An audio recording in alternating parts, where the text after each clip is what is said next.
In the heart of Alaska's unforgiving wilderness, where the wind cuts like a knife and the snow buries secrets deep, a young woman named Emily trudged through the blinding storm, her worn boots fighting against the drifts. She was no stranger to hardship. Life in her remote cabin had taught her that survival demanded grit, not handouts. But on that fateful day, as flakes stung her face and the cold clawed at her bones, she heard a sound that changed everything, a faint, desperate groan echoing through the pines. Imagine it alone in the vast white void, your breath freezing in the air, and suddenly you're face to face with a stranger on the brink of death. That's exactly what happened to Emily. Brushing away the snow, she uncovered a man half buried and barely alive, his expensive coat torn and his leg twisted in agony. Without a second thought, she hoisted him onto her back, every step a battle against the gale, until she collapsed through her cabin door, dragging him to safety by the flickering fire. As the hours ticked by, Emily tended to his wounds with steady hands, cleaning the gash on his leg, wrapping it in bandages torn from old linens, and forcing warm broth past his blue lips. She didn't know who he was, only that leaving him out there would haunt her forever. When he finally stirred, his gray eyes opening to the humble glow of the hearth, he whispered his name, Richard. Just Richard, at first. But as the fire crackled and the storm raged outside, fragments of his story emerged. He was no ordinary wanderer. Richard Caldwell, a name that carried weight in boardrooms from Seattle to New York, a billionaire whose empire spanned real estate and investments, built on deals that could make or break fortunes. Yet here he was, stripped of his power, his phone and wallet vanished, his memories fogged by betrayal. Someone had left him for dead, he realized, drugging his drink during a high-stakes meeting about a remote gold mine. His own trusted assistant, the man who'd handled every detail of his life, had orchestrated it all for a slice of that glittering prize. Emily listened, her calloused hands pausing over the stew she stirred. In her world, trust was earned through shared burdens, not signed contracts. She lived simply with her grandmother Martha in a cabin passed down through generations, hunting for meals, chopping wood to chase away the chill, mending what broke. Before it could break them, money?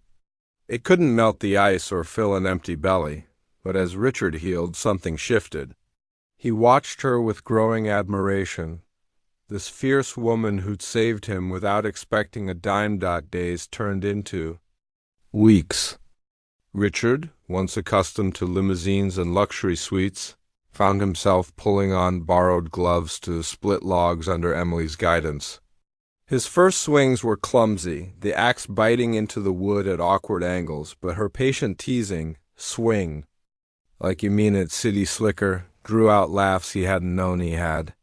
He learned to set snares, to read the tracks in the snow, even to brew pine needle tea that tasted like survival itself.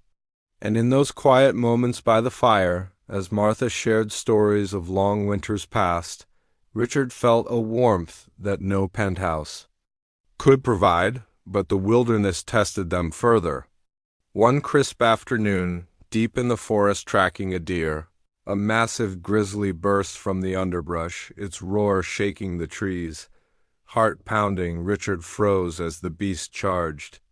Emily, rifle in hand, shoved him behind a fallen log and fired a shot into the sky, the crack echoing like thunder. The bear halted, then retreated into the shadows.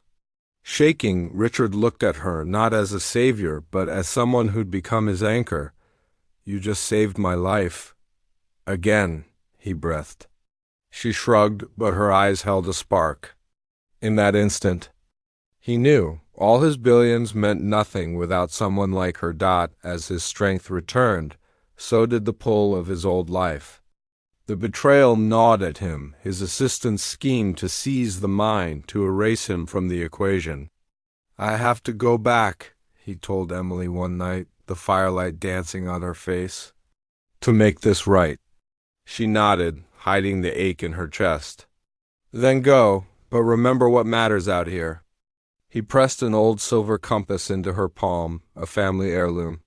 This always points home, he said softly. And with that he vanished into the horizon on a sled pulled by howling dogs. Weeks dragged on. Emily threw herself into the rhythm of her days, stacking firewood, mending traps, glancing at the trail more often than she'd admit. Martha's words echoed, "Men like him don't come back." But Emily clutched the compass, its needle steady, wondering if home could ever bridge their worlds. Then, one evening, a stranger arrived with a letter. Richard's words leaped from the page. He'd exposed the traitor, reclaimed his company, but it all felt hollow without her. "Come see my world," he urged. "Let me show you I've changed." New York hit Emily like a blizzard of lights and noise, skyscrapers piercing the clouds, streets alive with endless motion. The penthouse gleamed with marble and glass, a far cry from her wooden walls. But Richard was different, no arrogance, just quiet resolve. He'd launched a foundation in her honor, channeling his wealth into aid for remote communities, building clinics in Alaskan villages, funding schools where kids like her once dreamed big against the odds. "This isn't about deals anymore," he confessed over a walk in the snow-dusted park. "It's about making a real difference because of you." Yet Emily hesitated. "If you mean this, prove it," she challenged, holding up the compass. "Find your way to my world." He did. Weeks later, Richard arrived in Alaskanaut in a jet, but on foot, ready to learn. He worked the land beside her, his hands blistering as he hauled water and repaired roofs. He listened to the elders' tales, shared meals with neighbors, and slowly the village saw him not as an outsider, but as one of their own. Under the shimmering northern lights one night he turned to her. "Can I stay?" His voice was raw, hopeful. Emily's heart swelled. This man, who'd once commanded empires, had chosen simplicity, love over luxury. She slipped her hand into his. "Yes, stay." In that moment, they built something unbreakable, a life where wilderness met ambition, where true wealth was measured in shared sunrises and unwavering trust. And you, listening now, think about it. In a world that pushes us to chase more, to build walls of status and stuff, what if the real fortune lies in the connections we forge? The strangers we help? The risks we take for love? Emily and Richard remind us, kindness can rewrite destinies. And home isn't a place, it's the people who stand with you through the storm. So hold on to that spark of hope, reach out when it counts, and let it guide you to something extraordinary.